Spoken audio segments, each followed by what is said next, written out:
July 1944. The city of Caen, once a bustling hub of Norman life, lies in ruins. Streets are shattered, smoke curls from shattered buildings, and silence presses down where life once thrived. British commanders, staring over the devastation, see more than rubble. They see the cost of strategy, the consequence of firepower, and the human toll of war. Every shattered facade tells a story of courage and despair, a grim testament to the battle that would haunt both soldiers and civilians alike. June 1944.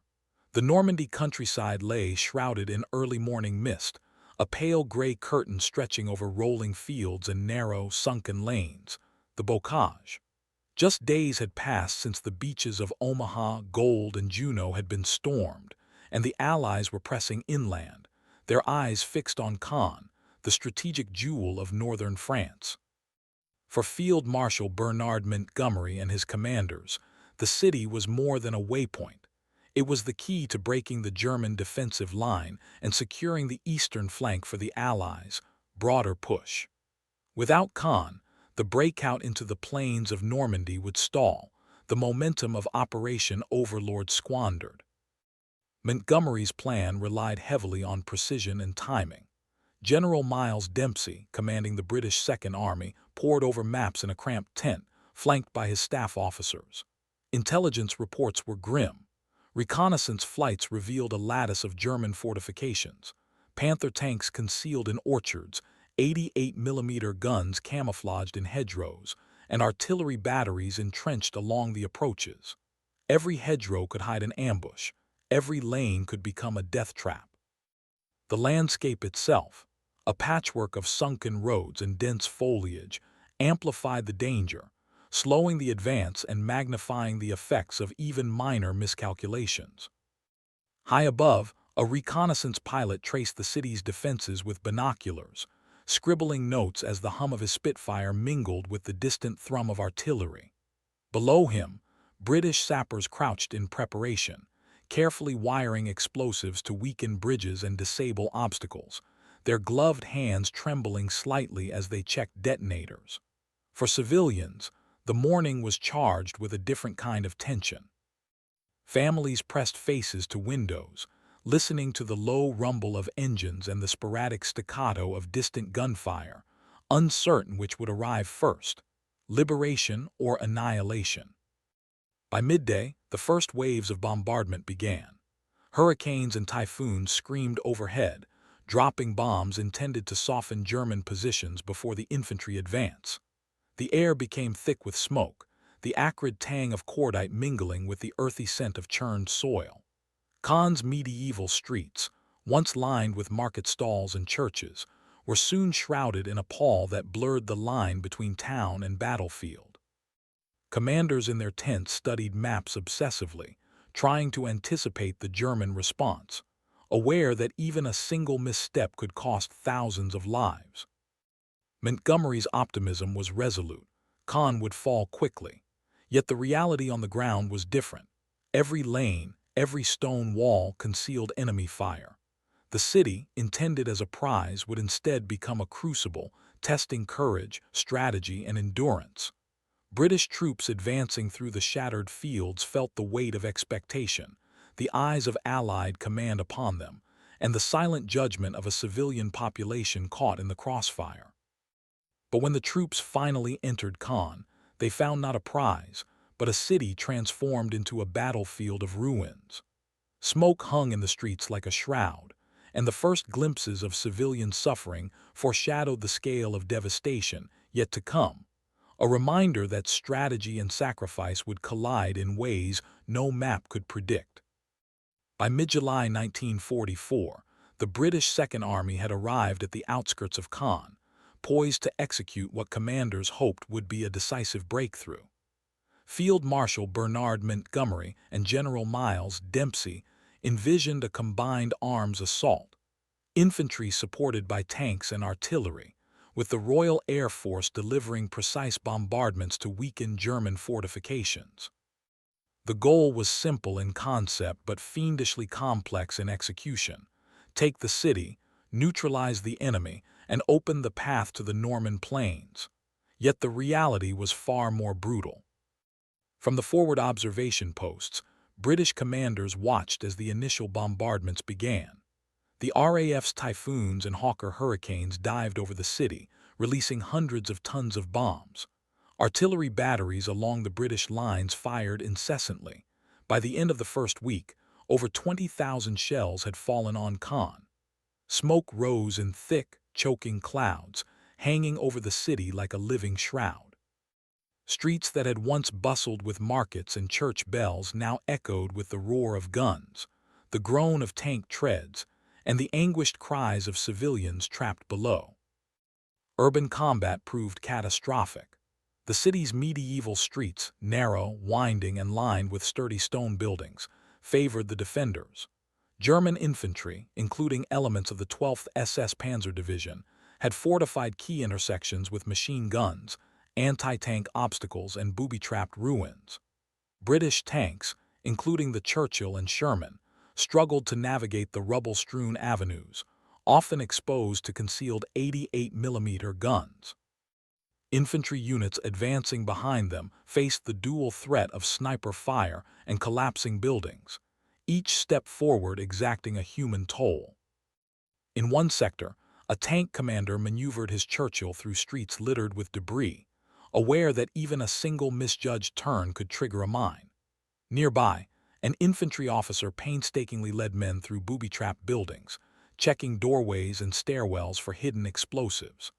Down in basements and cellars, entire families huddled together, listening to the relentless pounding above, the smell of smoke and cordite filling their lungs. By the end of the first 10 days of fighting, British casualties had reached over 2,000, while German losses were similarly heavy. Civilian deaths mounted. Estimates suggest that more than 2,000 inhabitants were killed in the bombardment alone. Commanders expressed a mixture of frustration and moral unease. Progress was agonizingly slow. Montgomery and Dempsey observed from forward positions, noting that every street cleared seemed to reveal another prepared German stronghold. Reports of destruction filled their notes: churches leveled, hospitals damaged, entire neighborhoods reduced to rubble. While the military necessity was clear, the city had to be captured. The human cost weighed heavily on those directing the assault. By the end of the first phase of the siege, Caen was unrecognizable. Smoke hung in spirals above shattered streets, dust and debris fell like rain, and the cries of the wounded echoed between collapsed walls. Tanks idled in craters, infantry regrouped in alleyways, and civilians emerged cautiously, their eyes wide with disbelief. The city had become a crucible of fire and steel, a brutal testament to the tension between strategic objectives and human suffering. The battle was far from over, and the scale of destruction would only deepen in the days to come. By late July 1944, after weeks of relentless bombardment and repeated assaults, British troops finally entered Caen. From the vantage of commanding officers surveying the city, the scale of devastation was almost incomprehensible. What had been a bustling market town, a regional hub of commerce and culture, now lay in ruins. Streets were unrecognizable, flattened by artillery, fires still smoldering in gutted buildings, and rubble piled high in every avenue. The stench of cordite mixed with the unmistakable odor of human loss. Abandoned German vehicles and spent shells littered the streets, reminders of a defense that had been stubborn, brutal, and costly. Lieutenant General Miles Dempsey, observing from a forward position, recorded his own disbelief. "The city we saw on the maps had vanished," he noted later. "Where we expected streets and squares, there were only craters and ruins. The human cost was beyond calculation." Field Marshal Montgomery echoed similar sentiments in his correspondence. Strategy demanded results, but the reality on the ground revealed consequences that no map could convey. Officers moving through the wreckage described a sense of hollow triumph. The enemy had been weakened, but so had the city itself and its people. Interactions with civilians brought the devastation into stark human terms. Families emerged cautiously from basements, their eyes wide with shock and fear. Children clutched makeshift bundles of belongings. The elderly, once proud residents of the city, stumbled through streets lined with the bodies of neighbors and friends. Reports from chaplains and medical officers recorded scenes of desperate survival. A mother carrying her infant through rubble-strewn lanes, an old man sheltering his remaining possessions in a shell-damaged doorway. Every encounter highlighted the tension between military necessity and human cost, between strategic victory and moral responsibility. For the soldiers, the psychological toll was acute. Weeks of constant bombardment, exposure to death and ruin, and the repeated confrontation with civilian suffering weighed heavily. Battle fatigue manifested in quiet mutterings, haunted expressions, and the careful avoidance of what lay around the next corner. Survivors of the front lines spoke of moral strain and guilt, questioning whether the destruction wrought had been justified, even as they followed orders to secure the city. The stark contrast between the commanders' map view and the lived reality on the ground was jarring. On planning charts, Caen had been a single objective among many. On the streets, it was a landscape of human tragedy. British officers walked through neighborhoods that once housed entire communities, noting that every tactical gain, every cleared street or disabled German strongpoint, came at an unbearable cost. Diaries and post-war interviews captured this unease, with officers admitting that they had underestimated the moral weight of urban warfare. Yet amid the wreckage, military objectives had been achieved. German forces had been dislodged, their defenses fragmented, and the path toward the Normandy plains was slowly opening. Still, as Dempsey later reflected, the victory was overshadowed by a profound awareness. The destruction of Caen had released a moral and emotional toll on both civilians and soldiers, one that no strategic diagram could have foreseen. Smoke rose from the city in long, curling plumes, mingling with dust and ash. For those who had fought and survived, and for those who had endured the bombardment, Caen was no longer merely a strategic prize. It was a testament to the terrifying cost of modern warfare. By late July 1944, the city of Caen lay in a state that defied comprehension. Over 70% of its buildings had been destroyed, leaving streets filled with rubble, twisted metal, and the skeletal remains of homes and businesses. For the civilians who had survived the bombardments, life had become a test of endurance. Families huddled in cellars, subsisting on dwindling supplies of food and water. Wells and municipal services had collapsed, and the air carried the acrid smell of smoke, cordite, and decay. Reports from Red Cross units and local relief agencies later estimated that over 2,000 civilians had perished in the bombardment and ensuing street fighting, with countless others wounded or displaced. The city's churches, schools, and hospitals had not been spared, amplifying the sense of helplessness among the population. For the British soldiers navigating the ruins, the experience was equally harrowing. Infantry units moved cautiously through narrow streets, where every alley could conceal a booby trap, an unexploded shell, or a hidden sniper. Tanks crept over piles of debris, their engines clanking, sending dust and ash into the air. Soldiers were confronted with scenes of human suffering at every turn.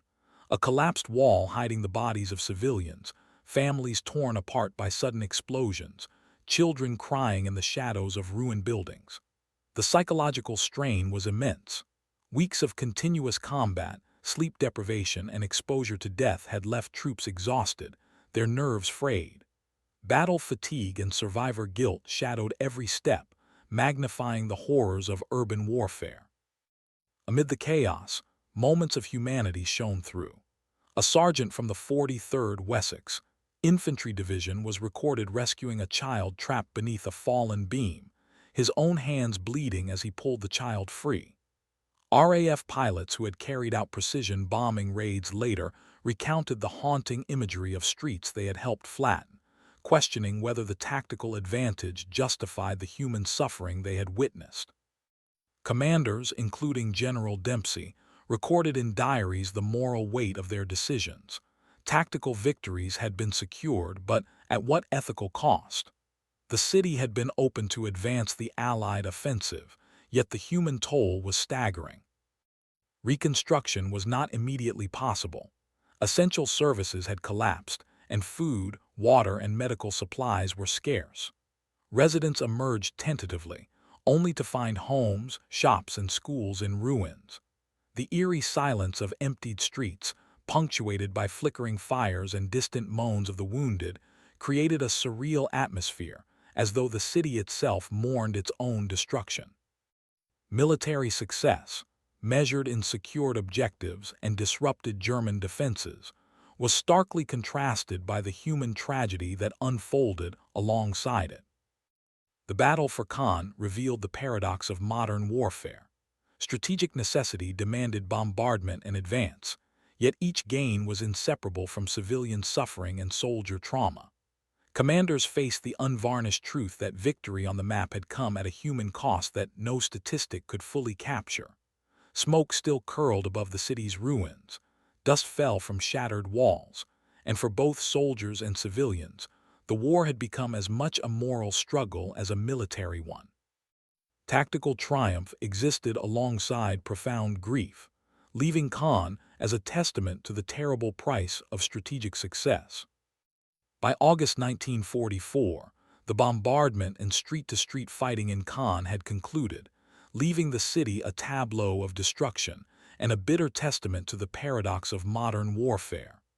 British commanders, reviewing post-battle reports, recorded a mixture of tactical satisfaction and moral unease.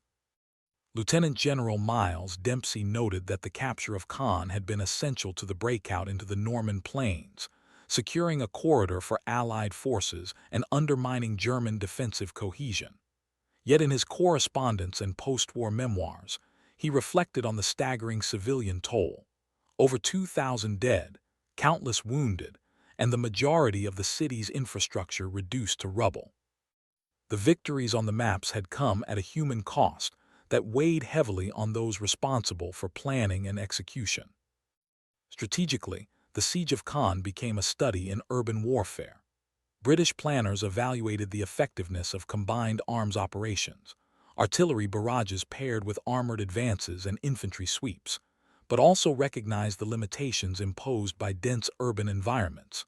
Churchill and Sherman tanks struggled to maneuver through streets reduced to rubble, while coordination between air support and ground troops highlighted both the power and the unpredictability of modern firepower. Lessons learned here would inform future operations in cities across Europe, shaping Allied doctrine on the necessity and peril of indiscriminate bombardment, logistical planning in constrained terrain, and the psychological resilience required of troops operating in close-quarter combat. For civilians, reconstruction would be slow and painstaking. Essential services already crippled had to be rebuilt from scratch. Markets reopened gradually, schools returned to operation, and hospitals reconstructed amid lingering ruins. In French memory, Caen became emblematic of the totality of modern war, the blurred line between liberation and devastation, victory and loss. For British soldiers and commanders, the experience left a lasting imprint. Veterans recalled the eerie quiet of streets once filled with life, the haunting imagery of collapsed homes, and the invisible weight of civilian suffering. Diaries and interviews captured the internal conflict that persisted long after the guns fell silent, the awareness that tactical success had exacted an ethical toll as heavy as any military defeat. The paradox of Caen's battle was stark: micro-level trauma and macro-level achievement intertwined. Soldiers bore witness to suffering on an intimate scale, while commanders navigated the strategic implications of victory achieved through overwhelming force. As Montgomery later reflected, "We achieved our objectives, but the city had paid for them with a price that cannot be measured in maps or plans." Caen's ruins became both a lesson in operational strategy and a somber reminder of war's human consequences. Decades later, an aerial sweep of Caen reveals a city rebuilt yet marked by memory. Streets bustle with commerce, churches stand once more, and the landscape of rubble has given way to orderly reconstruction. Yet in the minds of those who fought and those who survived, the scars remain. Caen is no longer merely a point on a campaign map. It is a living monument to the entwined nature of triumph and horror, a reminder that the calculus of victory is inseparable from the price paid in human lives. In its ashes, the story of World War II's Normandy campaign endures, a testament to courage, strategy, and the enduring weight of choices made amid fire, rubble, and smoke.